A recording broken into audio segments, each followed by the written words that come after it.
What's good, y'all? What's poppin'? We are here finally because we missed a whole week. It's been 2 weeks since we've talked about the show.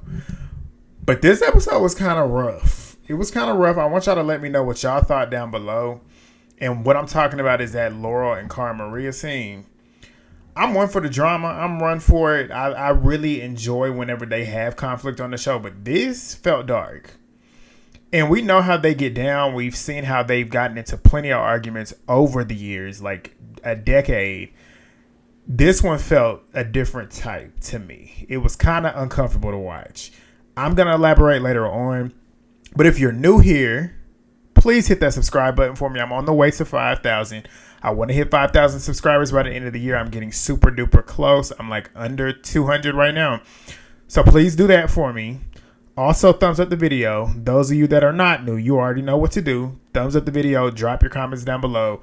Interactions help so much with growing the channel. It helps so much with pushing the videos out, which gets more people to us, and we have more conversations down below. But enough of that. Let's go ahead and break this down, and I hope I can get it done cohesively because my notes are probably all over the place. But let's rock out. All right, so we get the Season 8 Inferno flashback at the beginning. I like the fact that they do flashbacks from other seasons at the beginning of each episode. But everybody's coming back from the house. CT nominated himself because he pretty much is saying, I nominated myself because I know I will fare well the best out of my era, because you got Derrick, who essentially just went in, and then you got Darrell, whose back is fucked up. Brad, I feel like Brad could do well, but Brad is yoked up. But I feel like Brad is popcorn muscles. I don't feel like he's as strong as he looks. So CT essentially does make the most sense. And he typically wins the most eliminations out of everybody that's on his team. Nehemiah, he says that he's trying to stay out at all costs because he doesn't want to go. He doesn't want to go up against CT because he already knows CT is a threat. The last time that he was on the flagship show, he lost to CT. And he just wants Era 2 to be safe, and he wants Era 1 to lose so they can go directly in so that his team can avoid it. But then we get an Era 4 having a meeting, and Olivia's pretty much calling out Josh. Pretty much saying, like, you flaked, you a punk. Like, what the fuck was that? Because you said you was going in. Valid. I'd have been on his ass, too. But she don't trust him no more, and I don't doubt her, and I don't fault her for that. I wouldn't trust him either. But he gives her some bullshit excuse saying that he was scared, essentially, because CT was down there, and that made him switch up. Yeah, we know, because you a punk. Like, you scared. Like, you claim that you came into this season with a different type of energy. You so tough now. You done train so hard. Go in there and show it off. Go up against the biggest dog in here. But Olivia confirmed that they made a decision, and I'm glad she did, because she confirmed it. Because I was like, I don't know if I said this about Josh or if it was about Corey, but regardless, they made the decision as a team that Josh was going to be the one to volunteer. So she confirmed that, and now she don't trust him, and now she's worried about if her team will end up doing the same type of shit that he did, and basically snake her, say one thing like, I'm going to do this, and then when it's time to do it, they don't do it. But Kylan is also realizing what's going on, and he essentially knows, like, I'm not trying to get picked off like I did last season. So he's paying attention just as she is. But she also wants to play with Olivia wants to play with people that actually want to win and are actually not scared to go down there. Like, she's essentially like, I went down there. I want you to be able to go down there and do what you said you was going to do. And I respect it. I'm not the biggest fan of her, but I respect it. But we get them hanging by the pool the next day. You got Nia and Kylan sitting there making out. Brad is worried about Emily nominating herself. He knows that she's at a huge risk right now. But she also knows that she's at risk, and she knows it's inevitable for her to possibly have to go down. So her going ahead and being in there kind of essentially gives her that opportunity to kind of go in there, hopefully win, come back with some power, because she would then get to choose the targets. And she wants to come back with some control. We'll get to it. Tina has faith in her era, even though she knows they're all in pain. They're all older. The bodies are creaking. She knows everybody's scared to go against CT, though. Even though they old, even though he's old, people still scared of him. And that's not a lie. Everybody is. But Laurel and Cara Maria, they're playing paddleball together in this scene. They're playing paddleball. Like, this was setting it up. Because they were seemingly getting along. Laurel is using it as strategy to kind of like make sure she's straight with Cara Maria. Cara Maria, in this moment, I was like, is she low-key like buying this, thinking that Laurel is genuinely trying to be her friend again? I said, Cara, don't buy this shit. But later on that night, we get a scene of Theo and Olivia and Devin and Michelle. They're sitting there laying around talking or whatever. Theo and Olivia kind of motion the camera to go show Devin and Michelle, who's sitting over there making out. And then they trying to not get caught, but then they got caught. They sitting there flirting. Michelle says that they've been great friends outside of the show, but they've never played a season together when he was single. Basically, she's saying, like, she's been waiting for him to be single. She's basically been waiting for the opportunity to kind of explore with him. Now that he's single, they finally can do that. She knows that he's with that whack-ass vacation alliance. So essentially she knows and feels like, I ain't going to say she knows because we talking about Devin here. Just because he's fooling around with you don't mean he going to protect you. But she thinks with her being connected with him, he's going to then kind of weasel her in with that vacation alliance to make sure that she's looked out for because they're fooling around. That could go that way, but it also could go another way. I don't see Devin sticking his neck out for her. Maybe she would do it. I know she would do it for him, but I don't see him doing that for her. But then they end up getting in bed together. The next thing we got Nehemiah and Devin. They're pretty much talking because Nehemiah essentially wants to try and find a way to work an angle to cut a deal with him. Like he's trying to work a connection because he and Emily, they haven't been on the show. Like, well, he's been on All Stars, but Emily has not been on the show in probably a decade. He's barely really been on the show. Well, he hasn't been on the show with these people. Now I'm sitting here thinking about it. He has not been on the show with these people. I'm trying to think. Was he on All Stars 4? And was Devin on All Stars 4? I can't remember. Essentially, he has not been around these type of people, so he doesn't really have these connections with these younger people. So he's trying to make a connection with Devin and Tori because he already knows they have some type of pull. So he's trying to make sure that he's straight. Devin wants to make the deal, but he also doesn't want to make the deal at the same time because he already has connections with CT and Olivia, who are also targets at risk. CT's on era 1, Olivia's on era 4. So if he's going to end up possibly being able to be a swing vote or whatever, or try and help somebody, he's got two people in two different eras. And then if you add this one, that's 3 eras that you're working with, which you then gonna have to pretty much pick a side. And then when you pick that side, whoever's not picked is gonna feel some type of way about it. So it's smart for him to not make that decision. But we get to Josh. Josh is now talking to his era, saying that he's frustrated about the fans that don't like the Vacation Alliance. I'm like, it's funny how you giving the fans shine, like you putting the fans on the TV, but the fans are right. I don't like them either. Like I can't stand them because they don't ever take a break. Like I can't stand people that literally consistently come back every single season. And that's with any type of show, because you get burnt out watching them. You end up not liking them. Because the more you show somebody, it's like when you overexpose yourself and you're always being seen, you're going to start showing traits about you that people don't like. And then we're not going to like you because we see you too much. And sometimes y'all need to get a life. And they don't have a life. Like they literally make this show their life. That's their job, which is crazy to me. But Josh is talking about how everybody's jealous because they don't get to travel with them. Nobody's jealous of that. Then he says that we dominate every season. You don't dominate shit. You're connected with them and you get far in the game because of your connection. But when it's time for you to actually get in there and fight for your spot, you always lose. Why? Because you're big for nothing. You're goofy. You're not athletic. You big for nothing, like you saw. But John A, we get a scene. John A was not John. John A was this whole episode, like the moves she was doing and the things that she was doing. I was just like, John A, this is not a good look.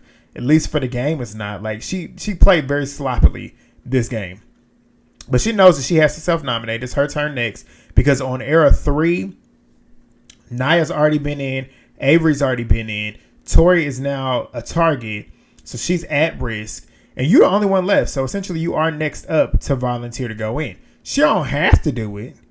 But since y'all already agreed to this, if you renege on it, you're going to look bad. Your team's not going to trust you. And every single chance they get a chance to throw you in and get you in, they're going to do it. But she knows that she don't want to do it. And she don't want to do it to benefit other people's games either. But they head off to the mission. As we already know, the targets from each era want to win.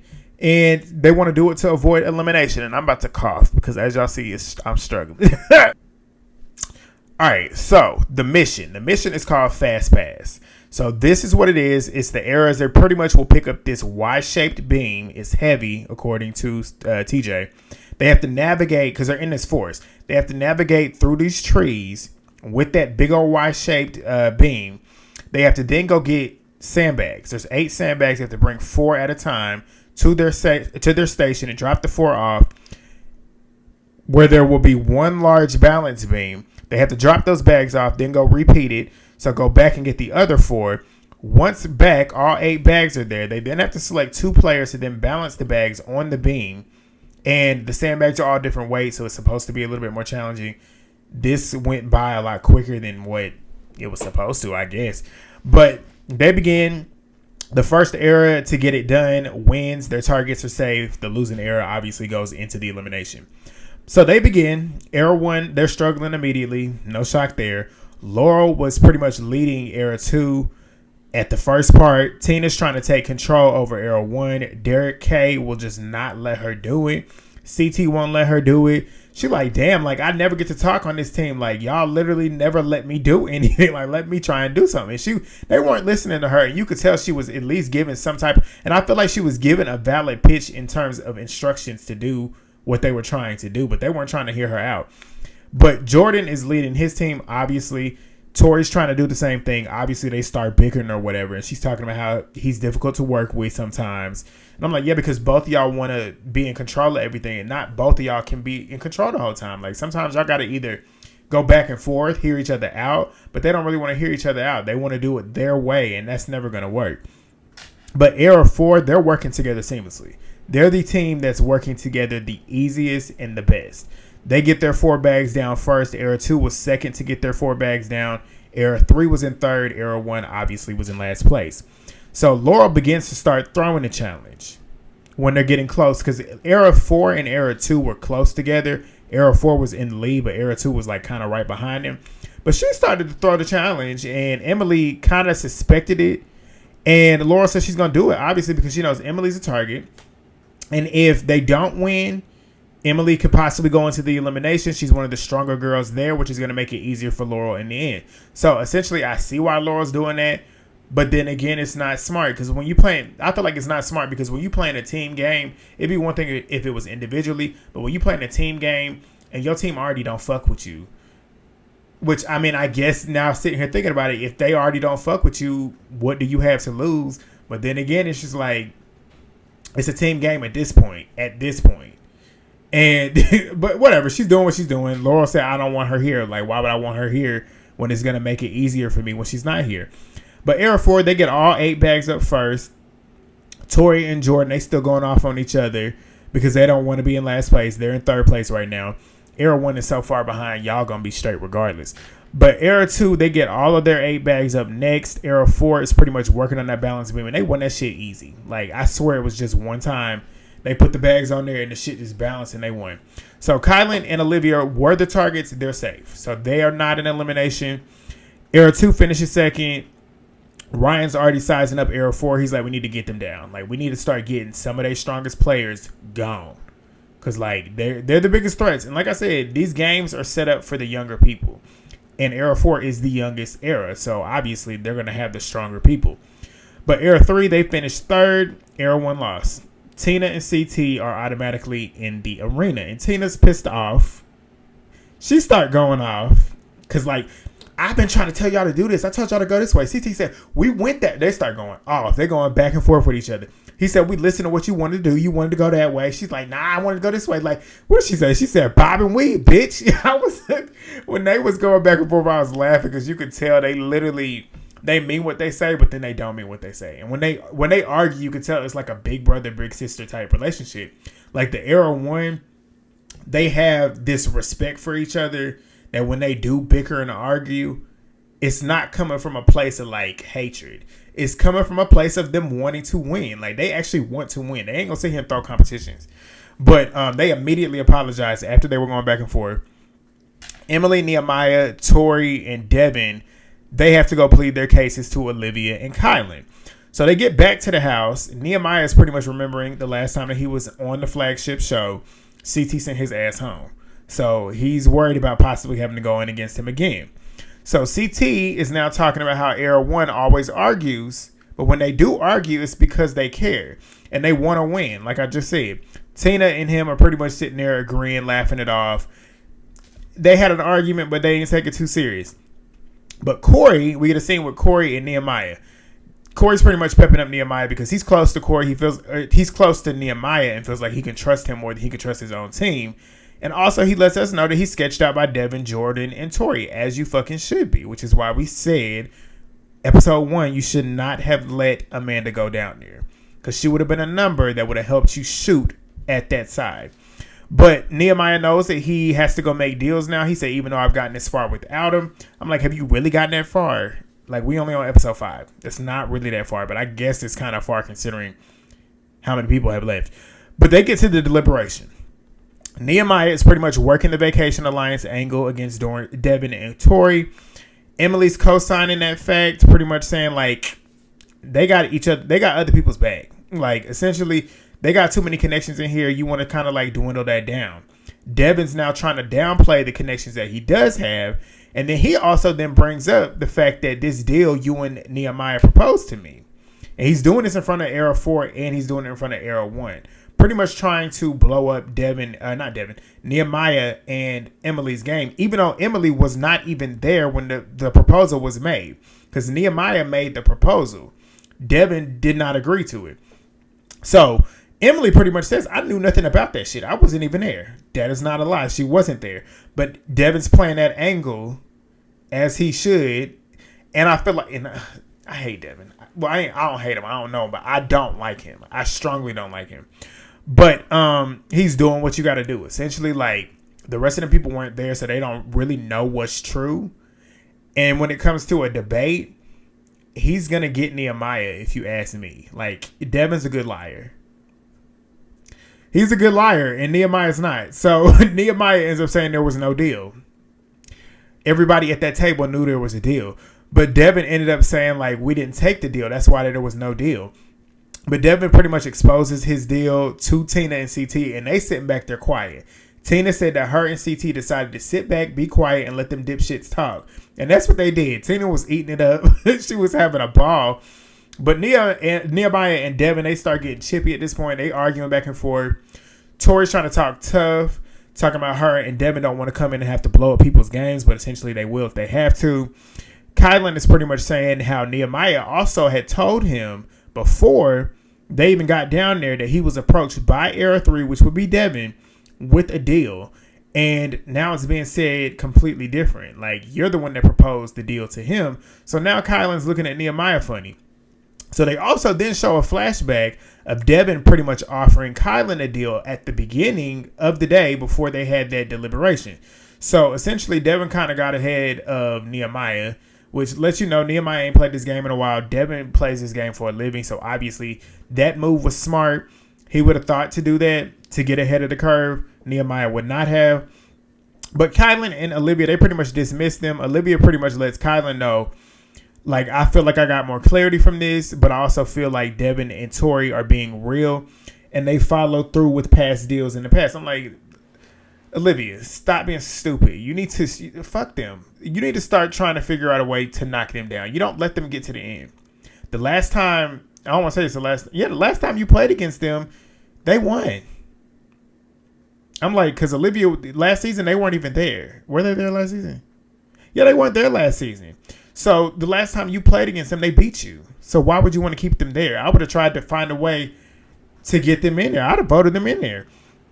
But she's playing with that. And she pretty much tells KellyAnne that they need to let it breathe and do what's best for their game. I don't think they did what was best for their game, but okay. But they head back to the house. Tina goes in and tells Rachel everything that happened. Devin said, she's pretty much saying, like, Devin said, if we would have won, we would have saved Team Pink, which is Era 4. So pretty much letting her know the lines are drawn. Era 3 and Era 4 essentially are like this. Era 2 and Era 1, we got to be like this. And Emily's in there as well, pretty much co-signing that as well, pretty much stating the same thing. Rachel said, I've been playing a very low-key game, but now I'm activated. I don't want these people in here thinking they running shit. I said, exactly, Rachel, as you should. And Rachel's the one to do it. But she's like, Tina's a dangerous player. She don't give a fuck and will choose whoever she wants to target. Basically saying if Tina get down there and win, she gonna choose what the fuck she want to choose. But Michelle's getting caught up with Devin, Casey, and Josh. They're pretty much asking her about, like, where she slept last night. She was sleeping with Devin, obviously. But Laurel comes in and kind of, like, throws something on Michelle and then kind of, like, plays it off like, I didn't mean to do that, and then runs out. So Michelle gets into her confessionals pretty much saying, like, Laurel don't like me, pretty much being like on some pick-me ass shit. Like, you can tell if Laurel gave Michelle the time of the day, she would be best friends with her, which is crazy to me considering how Laurel treats her. But she then goes to address Laurel about it, essentially. So she goes over and she says Laurel turned cold to her. Laurel says, but you threw me in, and they show the flashback of the Ride or Die season when they first started their beef. Michelle's sitting there trying to take accountability for it. Laurel don't want to hear that shit. She said, it's draining me already. She just don't fuck with you, Michelle. Just keep it moving. And Michelle already knows that. She said, like, I can tell the energy is off or whatever, yada, yada, yada. Why are you so hell-bent to be friends with this bitch? Like, me, if somebody lets me know they don't like me, great. Because now I don't have to sit in your face. I don't have to act like I like you. Well, I'm not going to act like I like somebody if I don't. But even if I'm in your face and I know that you, and I don't know that you like me or don't like me, I would rather you tell me that you don't like me so I don't have to sit in your face possibly building a friendship with somebody that don't even fuck with me. But Michelle's a different breed. She's sitting there basically trying to plead her case with Laurel. What else? I just lost my train of thought. But they start going back and forth. As they're going back and forth, Cara then walks in. Laurel says this situation is, she's pretty much talking to Michelle, pretty much saying the situation is one-sided. Michelle's sitting there denying it. Cara's basically seeing them as this like whole debacle because she's sitting there watching them go back and forth. This is deja vu to her. She sees herself in Michelle having the same type of situation that she had with Laurel happening right in her face. So she doesn't like seeing what she's seeing. I don't blame her. I wouldn't either. But she then says to Michelle, I'll be your friend outside of this, and goes over and gives her a hug. Laurel sees it as Cara Maria pretty much trying to use this as leverage against her because she sees that those two are at odds. She then wants to kind of grab Michelle and bring her because she already knows they have a common enemy, essentially, even though Michelle wants to be friends with Laurel, as does Cara Maria low-key, but she ain't fucking with it. So we get another scene where Cara's pretty much dyeing her hair with Emily, and they're talking about Laurel and Michelle getting into it. Cara's pretty much saying, like, this is Laurel trying to find another person to pick on because the power that she had over Cara Maria is now gone. I don't think that, but okay. I want to hope and believe that that's true, but I don't believe it. But Emily says she's proud of Cara Maria for that. Cara says some truth, though. She says some truth about Laurel. She says she's very insecure and she's not confident in herself and she doesn't like herself. And that echoes what Nia said on her Instagram Live a couple weeks ago when she was watching the show after the fact. And she said pretty much like you could tell like Laurel got some hate that's deep rooted.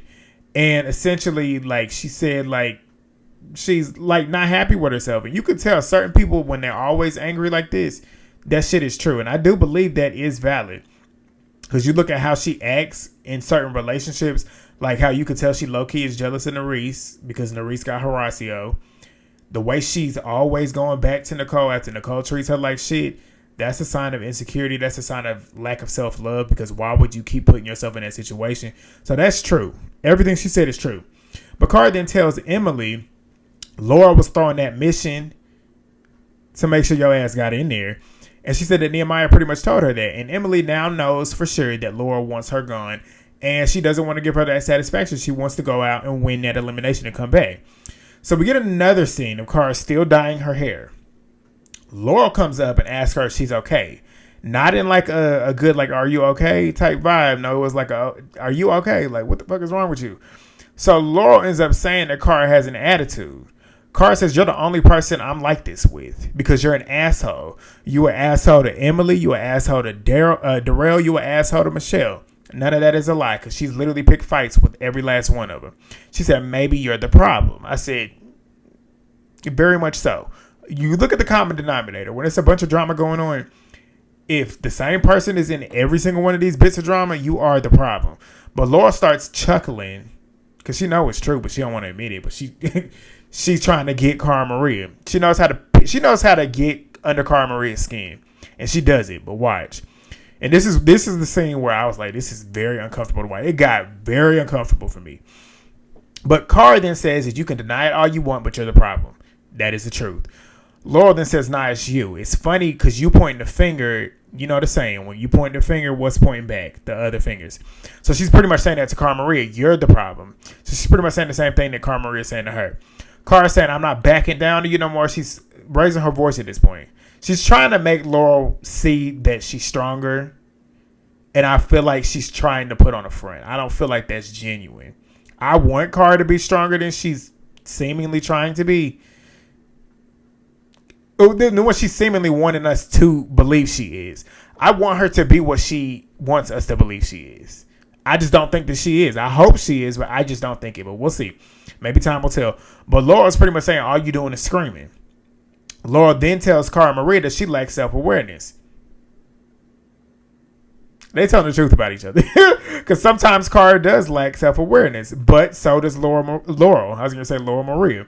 But she says that she thinks because Michelle agrees with her, it means that everybody else does. Pretty much saying that about Cara Maria. So Cara is still raising her voice, and Laurel is in her face, gaslighting her, saying, you're screaming again. And when I say she's in her face, they're like this, essentially. And Laurel is taller than her, obviously, and she's looking down on her, pretty much trying to hoe her at this point. And everybody can hear them arguing. Everybody's starting to look now because it's getting louder. It's getting a little bit more erratic. Rachel then says there was hope between the two of them at the beginning of the season, but when Laurel threw Cara Maria in the first chance that she got, she was like, Cara, you need to stop trusting her. Let it go. Let it go. Fuck her, essentially. Laurel now gets up in her face and is literally pointing in her face. If y'all don't know me, I've said it numerous times. If you get in arm's reach and you're aggressive like that with me, if I can touch you, you're getting hit. The way she had her finger up in Cara's face, I'd have bit that motherfucker. What? But she was up in her face. They both getting louder and louder. Everybody's looking at this point. Laurel's telling Cara Maria, sit the fuck down, you stupid bitch. You know how she puts that emphasis on bitch? Johnny is pretty much saying that, and what he said is true. I do believe this. He said they kind of have like this weird older, younger sister vibe. And Laurel wants it to keep going, a.k.a. she wants to keep kind of like hoeing her. And like, in a way, it's you know how DV is. And when I say DV, you know what I'm talking about. Domestic, you know what. This low-key kind of gave that vibe. Like, there was no physical DV, but it's emotional abuse. That's what I'm trying to say. This was emotional abuse. The way you could tell Laurel gets a rise out of getting her riled up, which is why I hate that Cara allows it, because Cara started crying. And Johnny was pretty much saying, like, Laurel wants to keep this younger sister, older sister vibe going, but Cara Maria desperately wants out. And I don't believe that she does. I feel like she does at some point, but then I feel like she doesn't. I feel like she genuinely loves Laurel. And if Laurel would change, I feel like she would still be friends with her. You can't do me the way she been doing you. But Laurel then starts talking about Paulie, and they start going back and forth, claiming that she had Cara Maria's back when she didn't.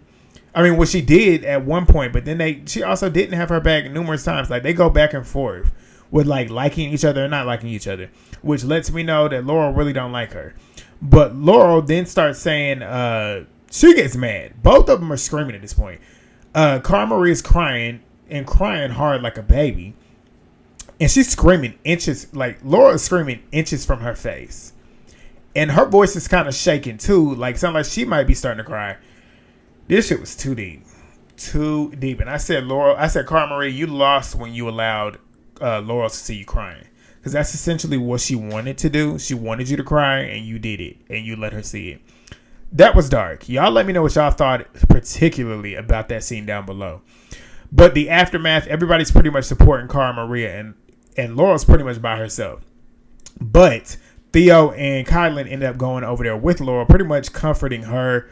Laurel's pretty much saying that Cara's going to put the blame on her, as she always does. She always gets the heat. Kylan is, of course, siding with Laurel. Kylan is very unhinged. If y'all did not watch him on Big Brother, go watch the scene. And I'm just going to tell you this. Go watch the scene when he got evicted. Literally, go type Kylan eviction. That scene alone lets you know why he's supporting Laurel. Come back and let me know your thoughts in the comments once you do it, if you have not seen it. But he's pretty much saying he's not jumping on the Laurel hate bandwagon because she doesn't get a fair shake. Okay. But Theo is sitting there comforting her as well, says that he feels bad for both Laurel and Cara Maria. All right, so we get to the elimination. CT Tina will be up against who? Nehemiah and Emily. Nobody was shocked. Olivia did not stand on business. Kylan let her do it because he essentially already had to deal with Devin. So the elimination is called Getting Hammered. Tina's jumping up and down because she said, I did that last night. Like, Tina is funny. But they had these two giant boards. One board has 100 nails in it. The other one has 100 holes in it, which means you can take the nails out and put the holes in. Essentially, that's as simple as it was. Remove all 100, put the 100 that you removed in the other board, and hit the buzzer the fastest. The easiest type of challenge. Well, it seemed like the easiest type of challenge. But I was like, let's hope there's no cheating like the last elimination. But Tina and Emily, they go up against each other. They begin. Tina was smart. She was over there hauling ass. She got them hammers and started boom, boom, boom, boom, boom. And them motherfuckers was just falling. Emily was over there trying to take it out like this. But once she saw Tina going and everybody else screaming like, oh, she over there busting that shit down. She trying to figure out, okay, so what can I do now? So she's trying to adjust. But Tina done got damn near... She done probably got all but 8 of them motherfuckers out in like 50 seconds. That's how hard she was busting through that thing. And Emily still had like damn 90 of them up there. I was like, this is crazy. But Tina cleared her board quickly. Johnny's now giving Emily strategy. Nia loves the fact that Emily's possibly going to go home because she is a physical threat. And that's somebody she ain't got to worry about now. But Tina won that shit easy. There's literally nothing to really debunk in regards to that. She won it super easy, delivering Emily her first loss. Emily is eliminated. Laurel's happy, obviously, because that's one strong girl that's not there. CT and Nehemiah, I was expecting them to get them nails out just as fast as Tina did. Do you think it happened? No. That lets you know Tina got some type of energy over there that is just right. Tina, because these men couldn't even get it out. They were struggling too. But John A is pretty much saying that she wants Nehemiah to win because she thinks that he won't select her as a target. I'm like, is this foreshadowing? Like, is this what's about to happen? But Nehemiah ends up beating CT. Crazy. He ends up beating him. He's happy about it because he lost to CT the last time he was on the main show. And not only that, it makes him look strong because he beat one of the best players to ever play this game. Josh's bitch ass, stupid bitch ass, is sad that CT's gone home. I'm like, why are you sad that literally your biggest threat is gone? Because you're a fan. Like, that's why he needs to not be on the show. Like, how are you upset that somebody that you're competing against is going home? Who gives a fuck that he is a legend in this game? If I'm playing with legends in the game, I want you gone. I don't give a fuck if I do like you as a person. If I know that you are a threat to me in this game, you're gone. I don't care how legendary you are. He's so aggravating. I cannot stand Josh. I want him to literally go home. But Tina and Nehemiah, they select their targets. Brad volunteers for Era 1. Rachel's the only other option up there because Tina was the only other woman. Era 2, Laurel got chosen. Ryan's happy about it. Obviously, Laurel's not happy about it. Nehemiah chose her because of the turmoil that's going on with their team. Bananas got chosen because Tina said that she's closer to Derrick and Ryan than she is with Bananas. Era 3, Corey does his job and volunteers. Nehemiah asks for volunteers for the women, which is John A. Tori, who literally was about to go in the elimination because she was the target. You got Nia, who already went in the elimination and won. You got Avery, who already went in the elimination and won. So the only option would have been John A. I wouldn't volunteer myself in there. Well, shit, I would. Because I ain't scared of shit. But then again, I see why she wouldn't want to do it. But you literally have to do it because everybody else essentially has done it. And you would look crazy considering the fact that y'all already agreed on volunteering and doing this like revolving door. She was not budging. Not budging at all. Of course, her whole team was looking at her crazy. Avery specifically was not going for that shit. And she said that she wasn't going to nominate herself because it was not smart. That's what John A said. It's not smart to do that. That's true, but it's also stupid. But guess what? Nehemiah nominated her ass. Jenny and Josh's bitch ass are the nominations for Era 4. Next week, Derrick might have broke his leg. We didn't get to see too much drama from for the sneak peek for next week. But I'm intrigued. I'm very intrigued to see what's going to happen. Y'all let me know y'all's thoughts down below, and I will see y'all next week. I'm literally tired. I've been talking all day. That's why it's been a struggle for me to get through this. But I'm going to bed, and I'll see y'all next week. Thumbs up the video. Drop the comments down below. Subscribe and share. And I'll see y'all later. Peace.